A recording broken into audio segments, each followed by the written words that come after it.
अध्याय 12 निर्भीकता। उस समय भीड़ इतनी बढ़ गई थी कि लोग एक दूसरे को कुचल रहे थे। ईसा मुख्य रूप से अपने शिष्यों से ये कहने लगे, फरीसियों के कपट रूपी खमीर से सावधान रहो। ऐसा कुछ भी गुप्त नहीं है जो प्रकाश में नहीं लाया जाएगा, और ऐसा कुछ भी छिपा हुआ नहीं है जो प्रकट नहीं किया जाएगा। तुमने जो अंधेरे में कहा है वो उजाले में सुना जाएगा, और तुमने जो एकांत में फुसफुसा कर कहा है वो पुकार पुकार कर दोहराया जाएगा। मैं तुम अपने मित्रों से कहता हूं, जो लोग शरीर को मार डालते हैं परंतु उसके बाद और कुछ नहीं कर सकते, उनसे नहीं डरो। मैं तुम्हें बताता हूं कि किससे डरना चाहिए। उससे डरो जिसका मारने के बाद नरक में डालने का अधिकार है। हां, मैं तुमसे कहता हूं, उसी से डरो। क्या 2 पैसे में 5 गोरैया नहीं बिकती? फिर भी ईश्वर उनमें एक को भी नहीं भुलाता है। हां, तुम्हारे सिर का बाल बाल गिना हुआ है, इसलिए नहीं डरो। तो बहुतेरी गोरैयों से बढ़कर हो। मैं तुमसे कहता हूं, जो मुझे मनुष्यों के सामने स्वीकार करेगा उसे मानव पुत्र भी ईश्वर के दूतों के सामने स्वीकार करेगा। परंतु जो मुझे मनुष्यों के सामने अस्वीकार करेगा वो ईश्वर के दूतों के सामने अस्वीकार किया जाएगा। जो मानव पुत्र के विरुद्ध कुछ कहेगा उसे क्षमा मिल जाएगी, परंतु पवित्र आत्मा की निंदा करने वाले को क्षमा नहीं मिलेगी। जब वे तुम्हें सभागृह, न्यायाधीशों और शासकों के सामने खींच ले जाएंगे तो ये चिंता ना करो कि हम कैसे बोलेंगे और अपनी ओर से क्या कहेंगे, क्योंकि उस घड़ी पवित्र आत्मा तुम्हें सिखाएगा कि तुम्हें क्या क्या कहना चाहिए। मूर्ख धनी का दृष्टांत। भीड़ में से किसी ने ईसा से कहा, गुरुवर, मेरे भाई से कहिए कि वो मेरे लिए पैतृक संपत्ति का बंटवारा कर दे। उन्होंने उसे उत्तर दिया, भाई, किसने मुझे तुम्हारा पंच या बंटवारा करने वाला नियुक्त किया? तब ईसा ने लोगों से कहा, सावधान रहो और हर प्रकार के लोभ से बचे रहो, क्योंकि किसी के पास कितनी ही संपत्ति क्यों ना हो, उस संपत्ति से उसके जीवन की रक्षा नहीं होती। फिर ईसा ने उनको ये दृष्टांत सुनाया। किसी धनवान की जमीन में बहुत फसल हुई थी। वो अपने मन में इस प्रकार विचार करता रहा, मैं क्या करूं? मेरे यहां जगह नहीं रही जहां अपनी फसल रख दूं। तब उसने कहा, मैं ये करूंगा, अपने भंडार तोड़कर उनसे और बड़े भंडार बनवाऊंगा, उनमें अपनी सारी उपज और अपना माल इकट्ठा करूंगा और अपनी आत्मा से कहूंगा, भाई, तुम्हारे पास बरसों के लिए बहुत सा माल इकट्ठा है, इसलिए विश्राम करो, खाओ पियो और मौज उड़ाओ। परंतु ईश्वर ने उससे कहा, मूर्ख, इसी रात तेरे प्राण तुझसे ले लिए जाएंगे, और तूने जो इकट्ठा किया है वो अब किसका होगा?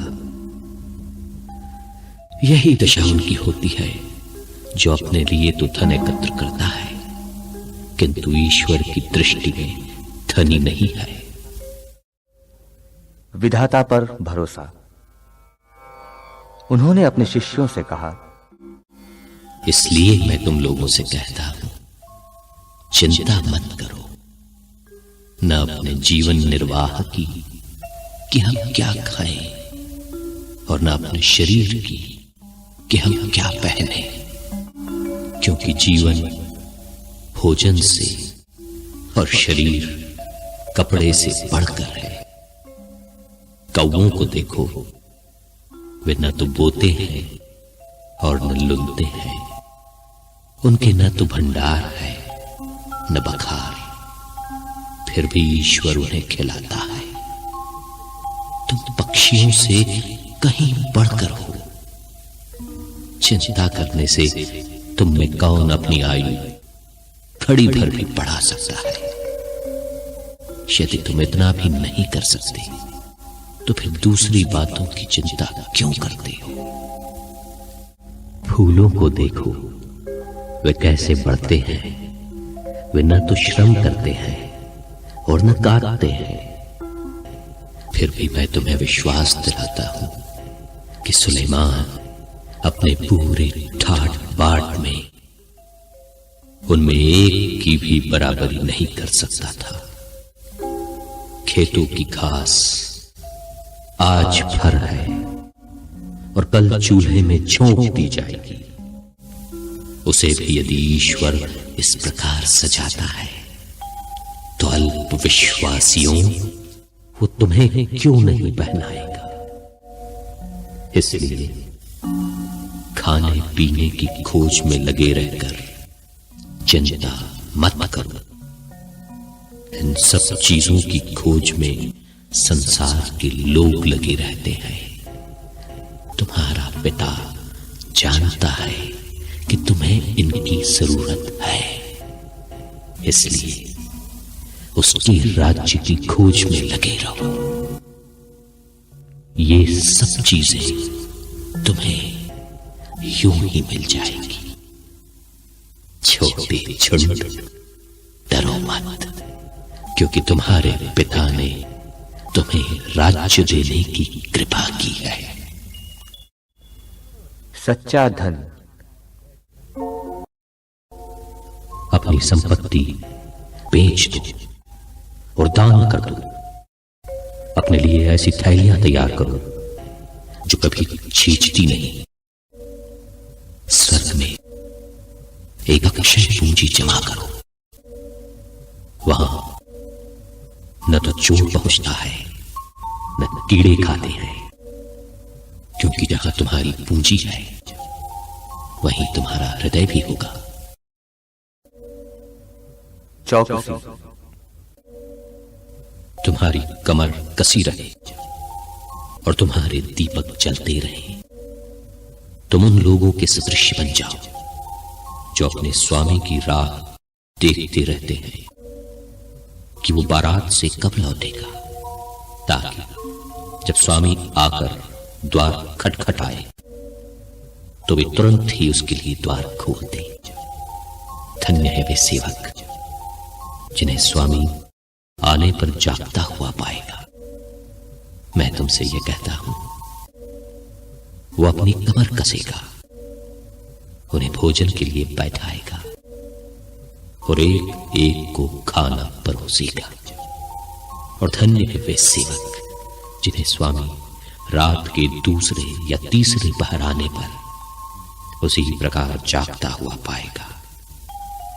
यह अच्छी तरह समझ लो, यदि घर के स्वामी को मालूम होता कि चोर किस घड़ी आएगा तो वो अपने घर में सेंध लगने नहीं देता। तुम भी तैयार रहो, क्योंकि जिस घड़ी तुम उसके आने की नहीं सोचते उसी घड़ी मानव पुत्र आएगा। ईमानदार और बेईमान कारिंदा।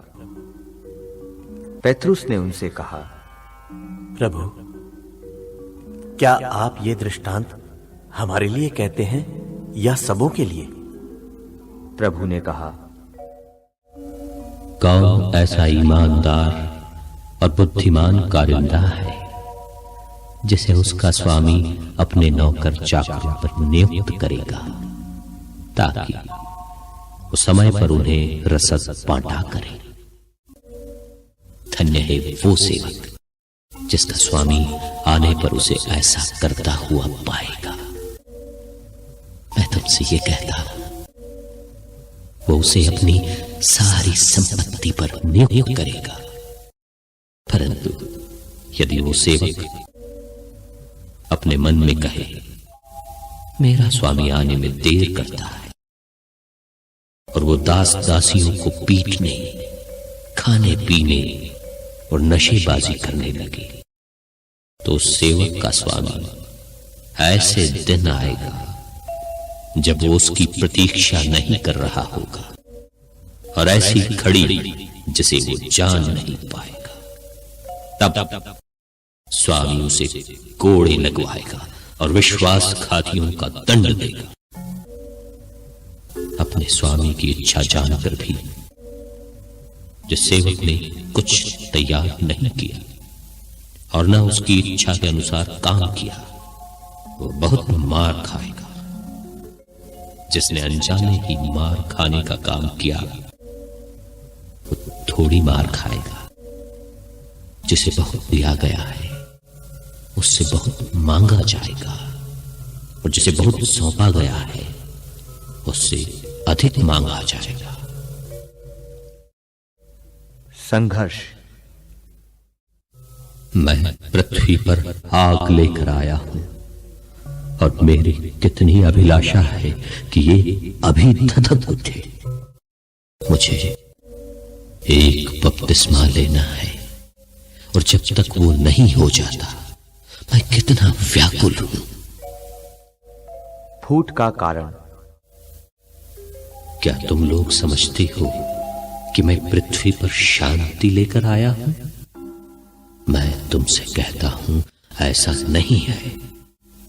मैं फूट डालने आया हूं, क्योंकि अब से यदि एक घर में 5 व्यक्ति होंगे तो उनमें फूट होगी। 3 2 के विरुद्ध होंगे और 2 3 के विरुद्ध। पिता अपने पुत्र के विरुद्ध होगा और पुत्र अपने पिता के विरुद्ध। माता अपनी पुत्री के विरुद्ध होगी और पुत्री अपनी माता के विरुद्ध। सास अपनी बहू के विरुद्ध होगी और बहू अपनी सास के विरुद्ध। समय की पहचान। ईसा ने लोगों से कहा, यदि तुम पश्चिम से बादल उमड़ते देखते हो तो तुरंत कहते हो वर्षा आ रही है, और ऐसा ही होता है। जब दक्षिण की हवा चलती है तो कहते हो लू चलेगी, और ऐसा ही होता है।